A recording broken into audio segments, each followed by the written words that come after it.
G'day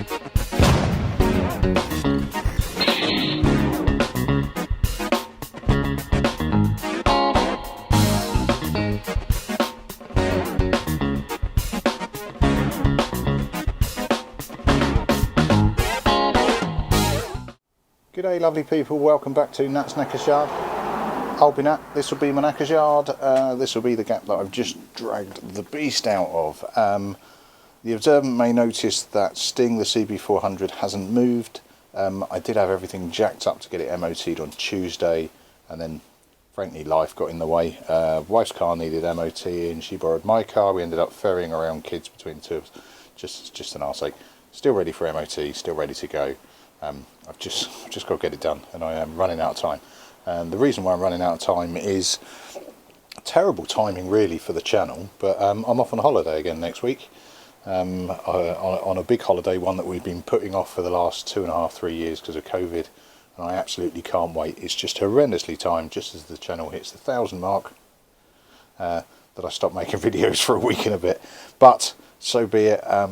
My hobby ceases, therefore the channel ceases for a brief period of time, and you know, doing a very bad Arnie, I will be back, or I'll be back, I will be back, that's probably more grammatically correct. Yeah, so there's going to be a brief hiatus in videos.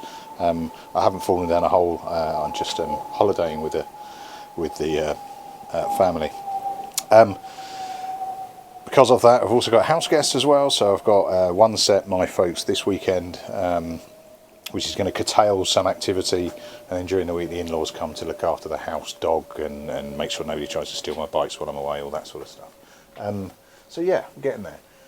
I'm tempted to put a little star in the corner there. I'm thinking World Cup-esque, that, you know, if you get to the 1,000 you get to put a star. I know, I'm just fucking around. Right, on the beast, what have we done? I've got a Mudguard.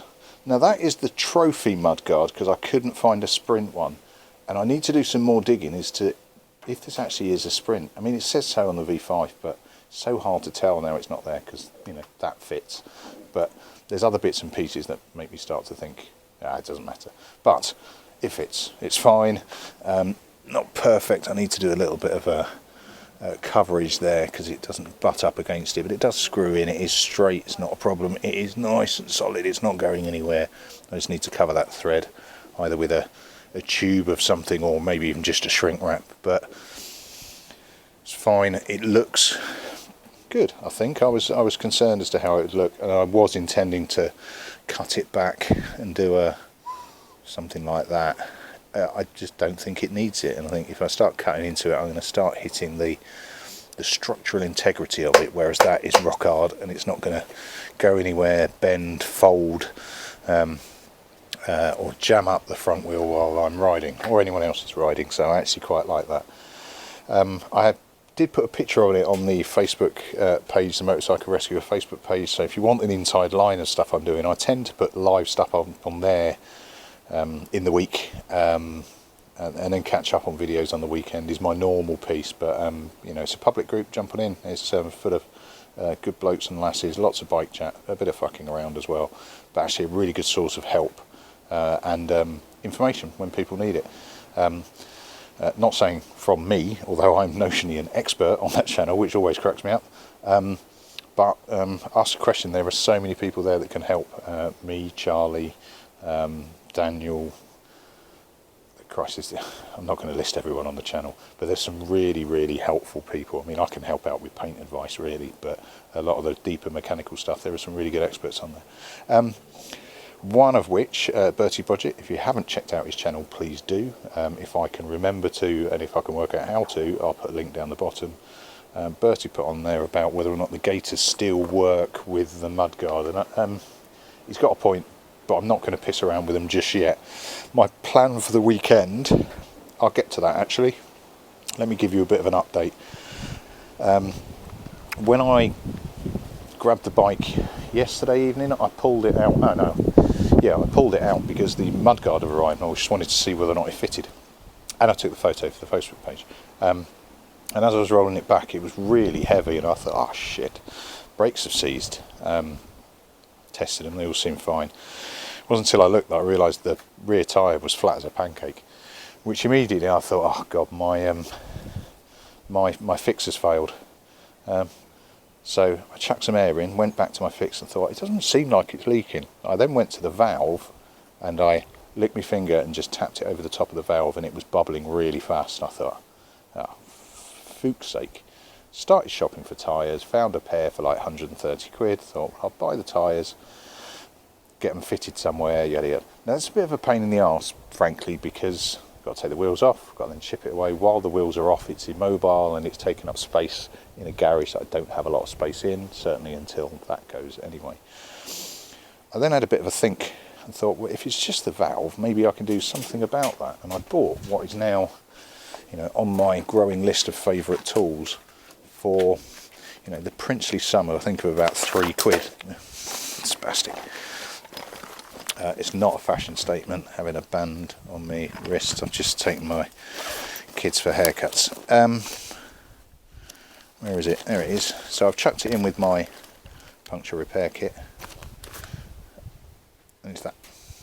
It's a valve tool for about £3. And essentially it is, I'm not going to be able to reach the valve because it's bound to be in a ridiculous place that I can't get to. Oh no, it's right at the top. I'm not going to do it because I don't want to have to inflate the tyre again, because it means I need to turn my compressor on and it makes loads of noise, and it, one way or another, it's going to annoy neighbours. And I'm generally not that considerate of them, so I might as well try at times. So it is, I was right behind that freaking cable, there we go. So it is literally, won't bother taking the cap off, but it's on, unscrew, all the air come rushing out. I pulled out the valve itself and it was just gunky, it was just had crap on it. So I thought, I wonder if it's not getting a decent seal. So gave it a bit of a clean off, banged it back in, job is a fish.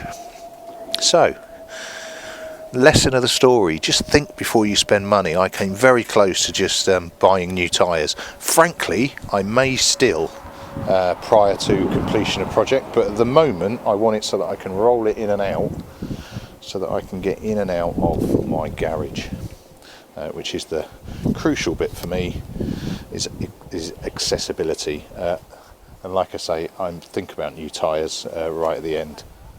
I quite like having a bike on new rubbers. It just makes you feel better.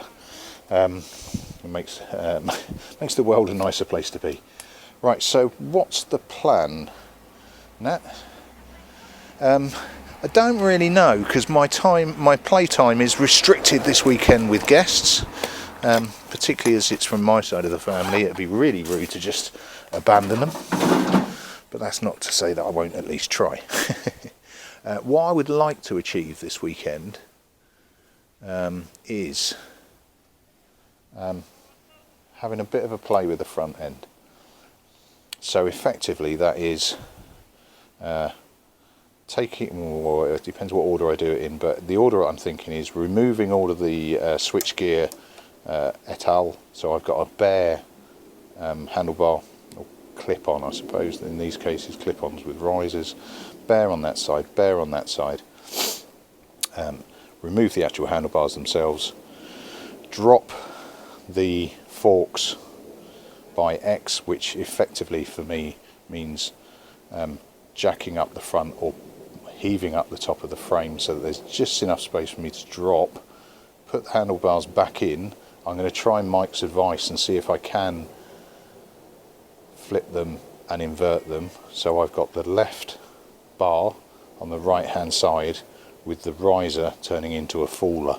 So effectively it's going to be clipped pretty high with the faller as it will be, and the bar down there. What I'm also going to do, and a couple of people have suggested it, is have a go at dropping the bars a little bit. So a few people have said that's really quite high. Right, give me 2 seconds. And I'm back. So there's going to be continuity issues galore there, but brief interruption from the neighbours there, just saying hello. Yeah, so it's going to be a bit of a weekend of fucking around with the handlebars sections, I think. Now the key issue that I can see that's going to screw up my plan is clearance from the tank. So, I'm kind of on top of the bike here, and at this height, the bars clear the tank. Now my biggest concern is whether or not that is still the case if I flip them round the other way. I do not know, I honestly do not know how that's going to interact on the other side, flipped up and the other way round. So if they match, i.e. they stay at that angle, the angle of the dangle, that is going to be lower, and I think I'm going to get tank contact. And obviously by having the bars here, I don't have the normal clip-on opportunity of changing that angle by, you know, undoing it or unclamping it, undo it, spin it out a little bit and see how we get on. I think that's going to be the biggest arse-ache. And I'm not entirely convinced it's even going to work, but frankly, you've got to give these things a go, haven't you? And even if I end up trying it and it doesn't work, then I'll just order the clip-ons, which will be more adjustable to give me that angle of the dangle. I mean, I suppose I could just spin it a bit further and only have it hanging out of one bolt there, but that's a little bit, you know, that'll give me a few degrees change, but that's a little bit shonky, even for me. Although it might be, oh, I don't know. Let's give it a go and see what happens. Right, not the end of me talking about ULEZ, and let's get on with that. Right, so I suppose the death throes of the whole ULEZ piece. Onto Google, go to check your vehicle, Transport for London, so to put TFL ULEZ, and it brings up the ULEZ checker. So if I bang in the license plate, at least try to, so it is, there you go, R978 GWC. Where is it registered? It's registered in the UK. Find my vehicle. Is that it? It was once mauve. I will do the change in paperwork, etc. at some point. No charges apply to this vehicle. Do not need to pay for any of the zones, yada yada yada yada. So it's all come through. They reckon it takes 24 hours. I did check the day after, actually it took closer to 48, but job's a good one, so all good to go. So depending on how I get on, it could be a bit of a slow weekend, but let's hope I can do what I want to and just get these handlebars underclipped to see whether or not it works more than anything else. If it doesn't work, it means that I can order the clip proppers and have them delivered, ideally whilst I'm away on my holidays.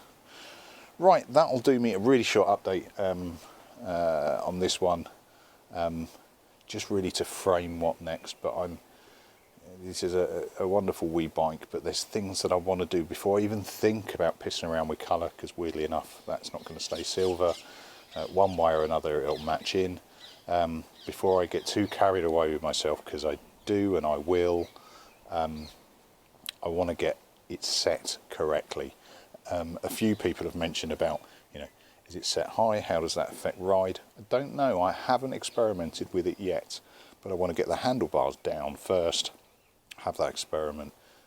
In an ideal world, I'd go for a full day MOT now before I started pissing around with all this stuff. But events conspire against, don't they? Let's face it. Still got that very sorry for itself weepy one there, but it's fine. I'll get to it. Not a problem. Right, that'll do me.